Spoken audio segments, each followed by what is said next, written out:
Continuando então, sendo assim, né, ele se casa com uma brasileira apelidada por Kendé de Ressequida.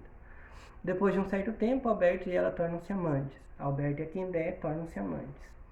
Agora, Kendé já deixara de tocar a padaria e começa a investir em negócios de fazer charutos para comercialização. O negócio vai bem e ela começa a juntar mais algum dinheiro. A revolta dos malês, que eclodirá no dia 25 de janeiro de 1835, começa a ser programada pelos africanos muçulmanos, que pretendem transformar Salvador em uma nova Meca. Com essa batalha, os revoltosos pretendiam matar todos os brancos de Salvador e escravizar os mulatos. Ok? Kendé, que é muito amiga de Fatum Bin, um dos líderes, envolve-se e luta na revolta dos malês. A revolta é delatada e não dá certo. Fatum Bin morre e Kendé fica alguns dias escondidas antes de voltar para casa. Mensagens na língua dos muçulmanos eram trocadas e escritas nas folhas de fumo que envolviam os charutos da fábrica de Kendé. Dias depois disso, a esposa de Alberto o interdita como incapaz, porque ele era alcoólatra, e passa a gerir todos os bens deles. O sítio onde Kendé vive oficialmente agora passa a ser de Ressequida.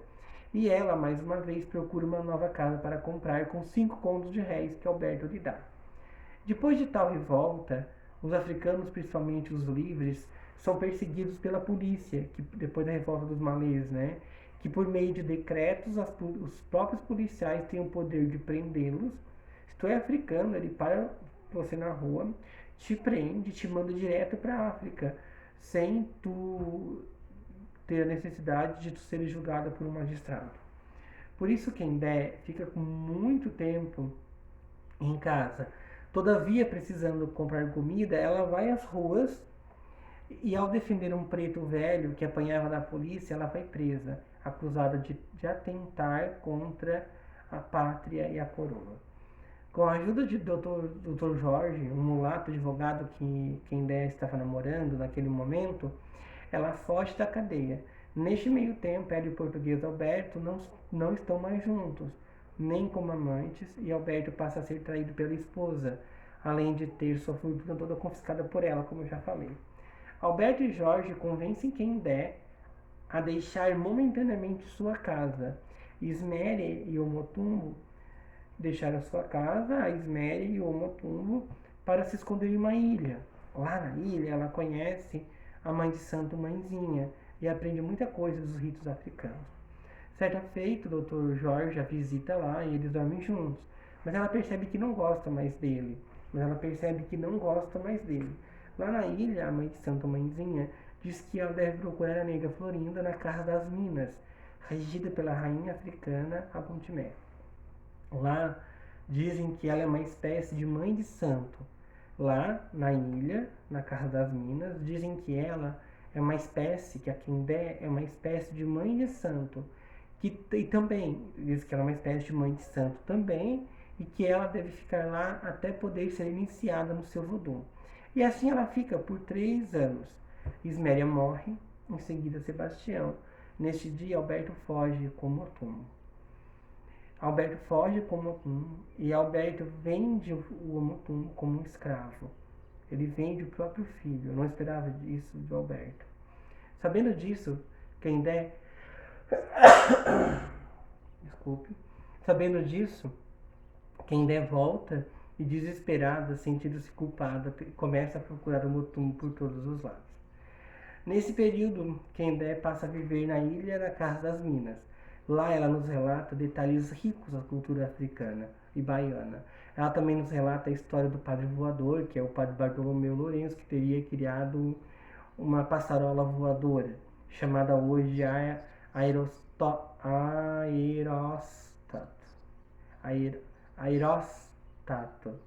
aeróstato, uma espécie de balão voador. O que era essa Casa das Minas? Eu fui pesquisar, né? Fui pra internet pesquisar, assistir documentários sobre isso. É localizado em São Luís do Maranhão e é considerado o mais antigo centro religioso de procedência africana do Brasil, certo? fundada provavelmente nas primeiras décadas do século XIX, entre o ano de 1800 e 1830 ali, serviu como modelo para muitos outros centros do norte do Brasil. Não encontrando um motumbo no Maranhão, ela sai da Bahia, vai para o Maranhão, né? Ela parte para a corte, ou seja, para São Sebastião do Rio de Janeiro. Lá ela se instala e passa a morar numa pensão da senhora Balbina. Rapidamente, Quendé forma uma vasta gama de amigos também e ela passa a namorar o Periperi. Depois de muito tempo, ela recebe informações de que o Motumbi estaria em Santos, em São Paulo, e parte para lá. Nesse meio tempo, no qual viveu na corte, Quendé nos narra muita cultura de lá. As festas de capoeira, a geografia, a arquitetura, a economia, os costumes e a história local. Ela mantém sempre correspondência com a sinhazinha, com a Sinha Maria Clara, que já tem 5 filhas, algumas delas moças. Ela parte para Santos, deixando os amigos e também deixa Periperi. Quando Quendé chega a Santos, percebe que o Motumo já havia voltado para a Bahia. Ela também retorna para a Bahia na esperança de que ele houvesse procurado, todavia isso não ocorre. E ela não vê mais sentido em ficar na Bahia e decide voltar à África, a Uída. Chegando em África, ela se casa com John e se estabelece em Uída. Lá ela passa a construir casas sob encomenda e faz muito sucesso. Sua construtora chama-se Casas da Bahia. Já aos 17 anos, ela dá à luz aos gêmeos Maria Clara e João. Quendé passa a ser reconhecida como Sinhá Luísa. Aqui que eu falei, né, que quando ela volta para Uiudá, ela percebe uma Uiudá muito abrasileirada e católica.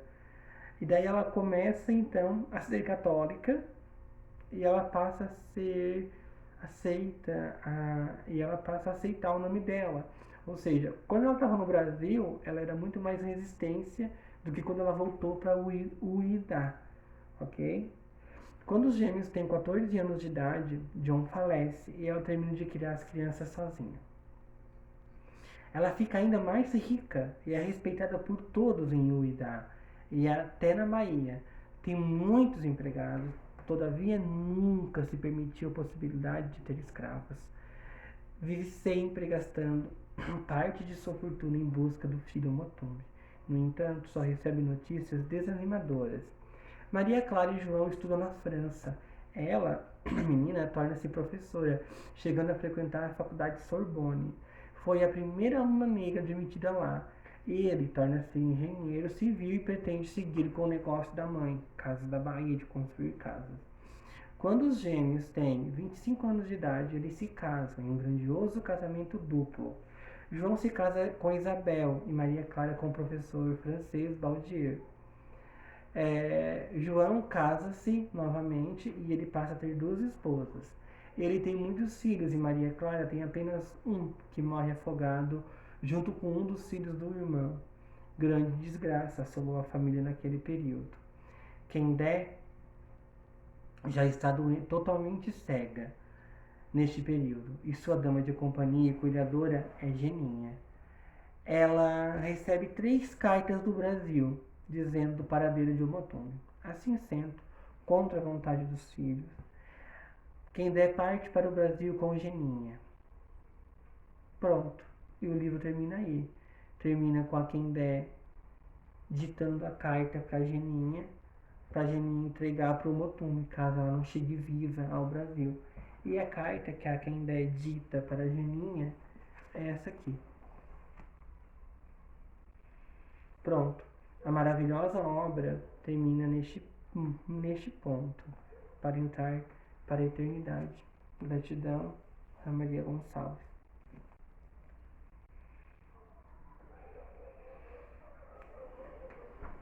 Tchau, forte abraço, complexo literário a todos.